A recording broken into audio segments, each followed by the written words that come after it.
ರಾಮ ಭಕ್ತರು ಈಗಾಗಲೇ ಅಯೋಧ್ಯೆಗೆ ಬರ್ತಾ ಇರುವಂತಹ ಕಾರಣಕ್ಕಾಗಿ ಇಡೀ ಅಯೋಧ್ಯೆಯಲ್ಲಿ ಈಗ ಎಲ್ಲಿ ನೋಡಿದ್ರು ಸಹಿತ ರಾಮ ಭಕ್ತರ ದಂಡೆ ಕಾಣಿಸ್ತಾ ಇದೆ. ಈಗ ಪೊಲೀಸರು ಸಹಿತ ಯಾವುದೇ ಕಾರಣಕ್ಕೂ ಅವರನ್ನ ತಡೆಯುವಂತಹ ಏನಂದ್ರೆ ಶಕ್ತಿ ಆಗ್ತಾ ಇಲ್ಲ. ಕಾರಣ ಅಷ್ಟು ದೊಡ್ಡ ಮಟ್ಟದಲ್ಲಿ ಪ್ರವಾಹದ ರೀತಿಯಲ್ಲಿ ಜನಸಾಗರವೇ ಬರ್ತಾ ಇರುವಂತಹ ಕಾರಣಕ್ಕಾಗಿ ಈಗಾಗಲೇ ಅಯೋಧ್ಯೆಯ ಮುಂಭಾಗದಲ್ಲಿರುವಂತಹ ಅಂದ್ರೆ ಈ ರಾಮ ಮಂದಿರದ ಮುಂಭಾಗದಲ್ಲಿರುವಂತಹ ಒಂದು ಸ್ಥಳದಲ್ಲಿ ಪೊಲೀಸರು ಇಲ್ಲಿವರೆಗೆ ಕಂಟ್ರೋಲ್ ಮಾಡುವಂತಹ ಪ್ರಯತ್ನವನ್ನ ಪಟ್ಟರು. ಆದ್ರೆ ಏಕಾಏಕಿ ಜನರು ಬಂದಿರುವಂತಹ ಕಾರಣಕ್ಕಾಗಿ ಭಕ್ತಾದಿಗಳು ಬಂದಿರುವಂತಹ ಕಾರಣಕ್ಕಾಗಿ ಏನಂದ್ರೆ ಪೊಲೀಸರು ಹಾಕಿರ್ತಕ್ಕಂತಹ ಬ್ಯಾರಿಕೇಡ್ ಗಳನ್ನ ತಳ್ಕೊಂಡು ಈಗಾಗಲೇ ದೇವಸ್ಥಾನದ ಒಳಗೆ ಎಂಟ್ರಿಯನ್ನು ಕೊಡುವಂತಹ ಕೆಲಸವನ್ನ ಮಾಡ್ತಿದ್ದಾರೆ.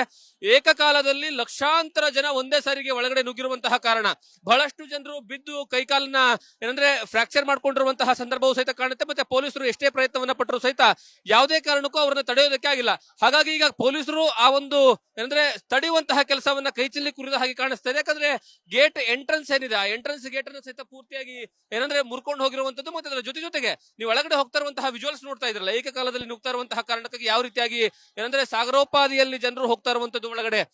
ಅಂದ್ರೆ ಭಕ್ತಾದಿಗಳು ಬೆಳಗ್ಗೆನೂ ಸಹಿತ ಕಾದು ಕೂತಿದ್ರು.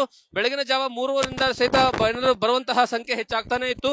ಆದ್ರೆ ಮಧ್ಯಾಹ್ನದವರೆಗೂ ಸಹಿತ ಒಳಗಡೆ ಹೋಗೋದಕ್ಕೆ ಅವಕಾಶ ಸಿಗದೇ ಇರುವಂತಹ ಕಾರಣಕ್ಕಾಗಿ ಈಗ ಏಕಾಏಕಿ ಪೊಲೀಸರು ಹಾಕಿರ್ತಕ್ಕಂತಹ ಬ್ಯಾರಿಕೇಡ್ ಗಳನ್ನ ಏನಂದ್ರೆ ಮುರ್ಕೊಂಡು ಒಳಗಡೆ ಹೋಗಿ ನುಗ್ತಾ ಇದ್ದಾರೆ. ಮತ್ತೆ ಇದೇ ರೀತಿಯಾದಂತಹ ವಾತಾವರಣ 2 ಬಾರಿ ನಿರ್ಮಾಣ ಆಯಿತು. ಪೊಲೀಸರು 2 ಬಾರಿ ಸಹಿತ ಹೆಚ್ಚಿನ ಪೊಲೀಸ್ 2 ಬೆಟಾಲಿಯನ್ ಗಳನ್ನ ಕರ್ಕೊಂಡ್ ಬರುವಂತಹ ಕೆಲಸವನ್ನ ಮಾಡಿದ್ರು. ಮತ್ತೆ ಅದರ ಜೊತೆಗೆ ಬಹಳಷ್ಟು ಜನ ಮಕ್ಕಳು ಸಹಿತ ಏನಂದ್ರೆ ಇಲ್ಲಿ ಏನಂದ್ರೆ ಮಿಸ್ ಆಗ್ತಾ ಇದ್ದಾರೆ.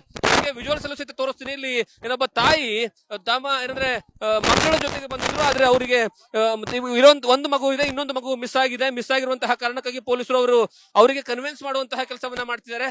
ದಯವಿಟ್ಟು ನೀವು ಇಲ್ಲೇ ಕೂತ್ಕೊಂಡಿರಿ, ನಾವು ಸಿಕ್ತಾಗ ಹೇಳ್ತೀವಿ ಅಂತ. ಹಾಗಾಗಿ ಅವರು ಸಹಿತ ಹುಡ್ಕೊಂಡು ಹೋಗುವಂತಹ ಕೆಲಸವನ್ನ ಮಾಡ್ತಾರೆ. ಮತ್ತೆ ಅದ್ರ ಜೊತೆಗೆ ಕೇವಲ ಇದು ಒಂದೇ ಸೀನ್ ಅಲ್ಲ, ಈ ಬ್ಯಾರಿಕೇಡ್ ಗಳನ್ನ ನೋಡಿ, ಇಲ್ಲ ನಿರ್ಮಾಣ ಮಾಡಿದ್ರಲ್ಲ, ಹೊಸದಾಗಿ ನಿರ್ಮಾಣ ಮಾಡಿರ್ತಕ್ಕಂತಹ ಗೋಡೆ, ಕಲ್ಲಿನ ಗೋಡೆಗಳನ್ನು ಸಹಿತ ಪೂರ್ತಿಯಾಗಿ ಮುರಿದು ಬಿದ್ದಿರುವಂತಹ ವಿಜುವಲ್ಸ್ ಸಹಿತ ನಿಮ್ಗೆ ಕಾಣಸಿಗುತ್ತೆ. ಪೊಲೀಸರಿಗೂ ಸಹಿತ ಬಹಳಷ್ಟು ಕಷ್ಟ ಆಗ್ತಾ ಇದೆ ಈ ಒಂದು ಅಂದ್ರೆ ಸಿಚುವೇಶನ್ ಅನ್ನ ಹ್ಯಾಂಡಲ್ ಮಾಡೋದಕ್ಕೂ ಸಹಿತ ಆಗದೆ ಇರುವಂತಹ ಪರಿಸ್ಥಿತಿ. ಏನಂದ್ರೆ ನಿನ್ನೆ ತಾನೇ ಇನಾಗ್ರೇಷನ್ ಆಗಿರ್ತಕ್ಕಂತಹ ಸ್ಥಳ ಇದು. ಈ ಸ್ಥಳ ಪೂರ್ತಿಯಾಗಿ ಏನಂದ್ರೆ ಒಂದ್ ರೀತಿಯಲ್ಲಿ ಈ ಒಂದು ಪೊಲೀಸರಿಗೆ ಬಂದಿರುವಂತಹ ಭಕ್ತಾದಿಗಳು ಏನಂದ್ರೆ ಅವು ಏಕಕಾಲದಲ್ಲಿ ಬಂದಿರುವಂತಹ ಕಾರಣಕ್ಕಾಗಿ ಈ ರೀತಿಯಾದಂತಹ ಪರಿಸ್ಥಿತಿ. ಮತ್ತೆ ಅದ್ರ ಜೊತೆಗೆ ಇಲ್ಲುವ ಪೊಲೀಸರಿಗೂ ಸಹಿತ ಈ ಜನರು ಹೆಚ್ಚಿನ ಪ್ರಮಾಣದಲ್ಲಿ ಬಂದಿರುವಂತಹ ಕಾರಣಕ್ಕಾಗಿ ಅವರು ತಡೆಯುವಂತಹ ಸಂದರ್ಭದಲ್ಲಿ ಕೈಯಲ್ಲಿರುವಂತಹ ಬೆರಳು ಸಹಿತ ಕಟ್ಟಾಗಿರ್ತಕ್ಕಂತಹ ಒಂದು ನಿದರ್ಶನವೂ ಸಹಿತ ಇಲ್ಲ ಸಂದರ್ಭವೂ ಸಹಿತ ನಿರ್ಮಾಣ ಆಗುತ್ತೆ. ಅದ್ರ ಜೊತೆಗೆ ಇಷ್ಟೆಲ್ಲ ಆದ್ರೂ ಮತ್ತೆ ಜನಸಾಗರ ನೋಡಿ ಯಾವ ರೀತಿಯಾಗಿ ಕಾಣಿಸ್ತಾ ಇದೆ. ಇಡೀ ರಸ್ತೆಯುದ್ದಕ್ಕೂ ಸಹಿತ ಜನರು ಕಾದ್ಕೊಂಡು ನಿಂತ್ಕೊಂಡಿದ್ದಾರೆ. ಒಂದೊಂದು ಹಂತದಲ್ಲಿ ಬಿಡುವಂತಹ ಏನಂದ್ರೆ ಸಂದರ್ಭವನ್ನು ನಿರ್ಮಾಣ ಮಾಡ್ತಿದ್ದಾರೆ. ಈಗ ಪೊಲೀಸರು ಸಂಪೂರ್ಣವಾಗಿ ಈ ಒಂದು ಘಟನೆಯನ್ನ ತಮ್ಮ ಹತೋಟಿಗೆ ತೆಗೆದುಕೊಳ್ಳುವಂತಹ ಪ್ರಯತ್ನವನ್ನ ಮಾಡ್ತಿದ್ದಾರೆ. ಈಗ ಹೆಚ್ಚಿನ ಸಂಖ್ಯೆಯಲ್ಲಿ ಏನಂದ್ರೆ ಕೇಂದ್ರ ಮೀಸಲು ಪಡೆಯೂ ಸಹಿತ ಬಂದಿದೆ. ಅದರ ಜೊತೆಗೆ ಉತ್ತರ ಪ್ರದೇಶ ಪೊಲೀಸರು ಸಹಿತ ಇದೇ ಹೆಚ್ಚಿನ ಪ್ರಮಾಣದಲ್ಲಿ ಕರೆಸಿಕೊಳ್ಳುವಂತಹ ಕೆಲಸವನ್ನ ಮಾಡಿದ್ದಾರೆ. ಆದ್ರೂ ಸಹಿತ ಜನರಿಗೆ ಏನು ಅಂದ್ರೆ ಇವತ್ತೇ ನಾವು ದರ್ಶನವನ್ನ ಮಾಡಬೇಕು, ಇವತ್ತೇ ಏನಂದ್ರೆ ರಾಮನ ಏನಂದ್ರೆ ಮುಖವನ್ನ ನೋಡಬೇಕು ಅನ್ನುವಂತಹ ಮನದಾಸೆ ಬಹಳಷ್ಟು ಇದೆ. ಆದ್ರೆ ಇಲ್ಲಿ ಒಳಗಡೆ ಹೋಗಿ ಅಷ್ಟು ಜನರಿಗೆ ವ್ಯವಸ್ಥೆ ಮಾಡೋದಕ್ಕೆ ಆಗ್ತಾ ಇರುವಂತಹ ಪರಿಸ್ಥಿತಿ ಸಹಿತ ನಿರ್ಮಾಣವಾಗ್ತಾ ಇದೆ. ಕ್ಯಾಮರಾ ಪರ್ಸನ್ ಮುರಳಿ ಜೊತೆಗೆ Jagadish Kashempur, news first, Ayodhya. News first ನಿರ್ಭೀತಿಯಿಂದ ನಿಮ್ಮ ಪರವಾಗಿ.